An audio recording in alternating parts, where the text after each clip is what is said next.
Developing a symbol for protection can be fairly simple or fairly complicated depending on what avenue you take. Now, if I was going to use the Elder Futhark or Nordic runes, I would say a good symbol for protection is Algiz. It is the rune of connection to the world tree, Yggdrasil, and protection from it. But if you are more inclined to work with a god, for instance, you may use the Elder Futhark rune of Ansus, calling upon the gods, and perhaps add another rune that manifests something that you want to manifest in your life. It can be as simple as just extending these two lines and making it Fehu with Algiz. Fehu is possessions, mobile possessions, and acquiring of possessions.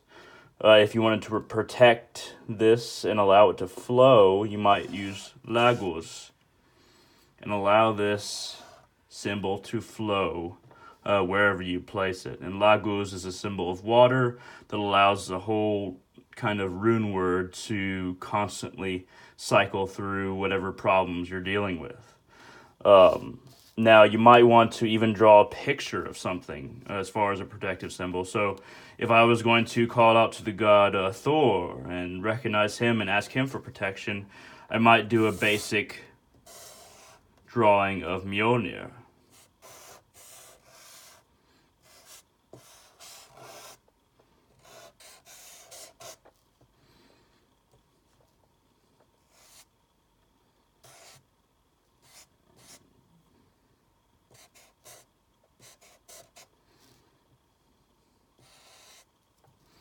And hold that image on me, assuming it was on a piece of paper that I folded or something like that. And Thor's sigil, which you might want to add, is of course the gateway, and he is the guardian of the gateway.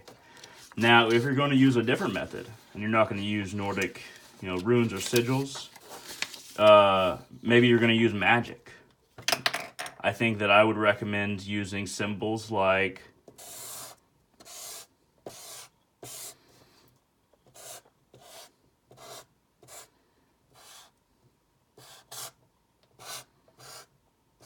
Chaos Star. Now, this Chaos Star, despite its name, is a symbol of order. It is an expansion in all directions, from wherever you are from, wherever you are. If you carry this symbol on you, is an expansion in all directions, allowing yourself to inflict your will upon that which is around you. You might want to make one of these arrows slightly longer so that it has more of a intrusive aspect to the magic, if that's what you seek. If you seek it to be more offensive. If you seek it to be more defensive and you kind of want to contain the power that you have, make the arrows much shorter. You might want to even go much smaller. See how that works for you. But if you're going to use a different magical symbol, I would suggest using a kind of, how do I say this? A word that you develop, not only a word, but a symbol you develop through a practice of a sigil magic in a way. Now, sigil magic is basic. Let's say I want to be protected, so I say I am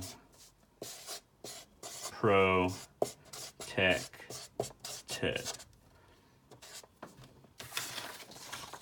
Now, I am protected. You have to make it an affirmative. You can't make it I wish to be protected because that will manifest as well. But it'll be that you just wish to be protected and not are actually protected. Now, this kind of sigil magic requires just a few steps. There's many ways to do it, but a lot of the time you want to, well, the method I use, you want to cross out the vowels. So, I, A, E, O. So we got M, P, R, T, C, T, D. So we write those in capital letters. M, P. Also, as part of this method, you want to get rid of repeating letters. So right now we have M, P, R, T, C, and then that T is crossed out. Now, to develop this into something you can use for sigil magic, you have to play with these letters that are left. So the letters that are left are M, P, R, T, C, and D, all in caps. So, also I didn't include that D there, but that's fine. So these are this last line. Don't worry about these other three lines. This last line is the ones that you want to play with to make a sigil for yourself. And actually creating a mantra word is very similar. You just don't exclude the vowels. Well, you can add in vowels later on, but developing a monstrous phrase or word is very easy. All you have to do is add the vowels that you want later on through the same process. So if I'm going to play with this and make it feel like this is sigil magic that's in developing a sigil that I can use to be protected from the affirmation that I am protected, I might use the M, and you can play with it until it feels right. You don't have to use every single letter here, but these letters are guidelines to making that sigil and kind of disassociating from the original statement so that you make it a sigil that does not feel like the words, but is a part of the intention. So I might use the T and go ahead and extend this. And also I might use the P because I like to make it a certain shape that's. I always make my sigils kind of human oriented as far as the physical form. So I might want to add kind of a head here at a P. And that still doesn't feel quite right, but I did use the D and the P in one swipe. So the R, I might play with doing this. And that still doesn't feel quite right. So what I might do is turn this and play with the M a little bit. Give it kind of a thunderbolt feel. And extend this last section into a T. That's almost there. I feel like that sigil is just almost on the cusp of being what I want it to be. So we're going to do the same kind of head on it. And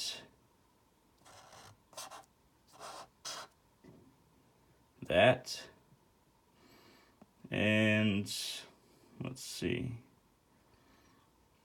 We can use that C or we can use something else.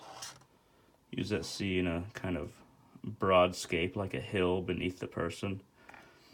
And it shouldn't usually represent a person, but I usually make my sigils into something that feels like it can be me if I take a certain stance, if I take a certain position with my body. And it's almost there. But I'll go ahead and extend this and use that T on the bottom. So if I was going to use this for a protective sigil, it would look like this bottom figure right here. And I might write that on a piece of paper. I might outline it in my own blood and then kind of carry it with me. Now, to make a sigil of protection that has to do with a mantra, you make the same process. I am protected. And then for the mantra, you will eliminate any repeating letters. So we have the E that's repeated. We have the T that's repeated.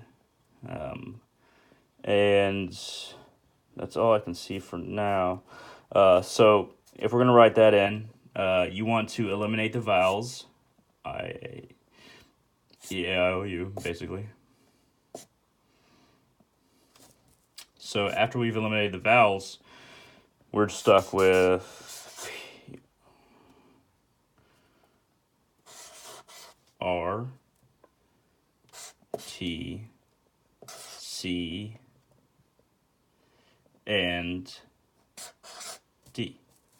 So for the mantra protection, it's going to be very similar to the sigil. It can even be accompanied with the sigil. You just say the mantra over and over again as you're looking at the sigil, and you carry that sigil with you, and this will allow you to empower that sigil.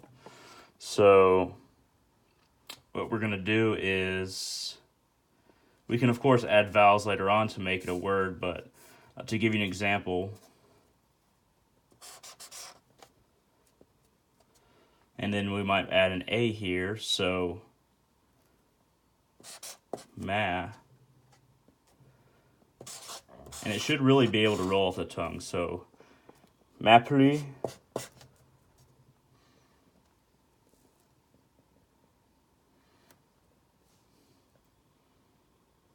And of course this should have been deleted, but we'll just go ahead and add the I. Actually, no, that's a T, never mind. That's a T. Mapri.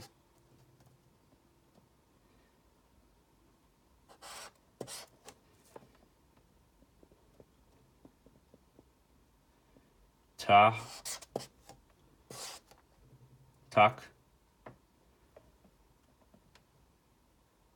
Takad. Mapri takad. So that fairly well rolls off the tongue.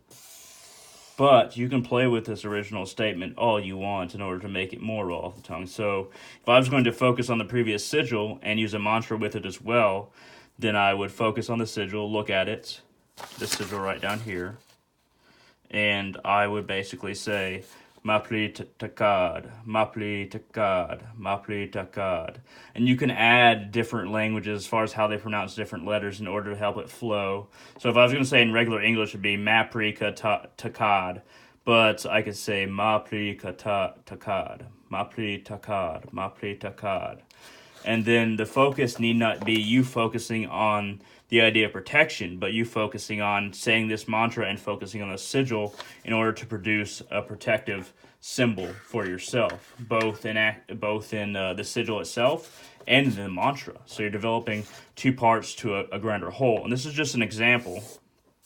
And to use just one more example before I end the video, we can use religious symbols, like the Iron Cross is a great protective symbol.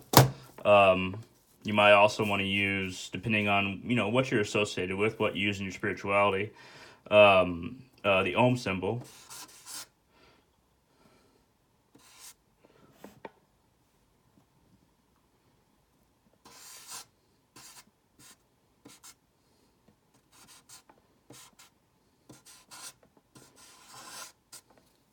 You might want to use the Om symbol if you are Hindu or Buddhist in any way, and you want to have a protective symbol.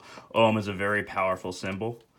You could also use either demonic or angelic symbols, depending on if you want to use a Book of Enoch, if you want to use a certain grimoire or anything like that.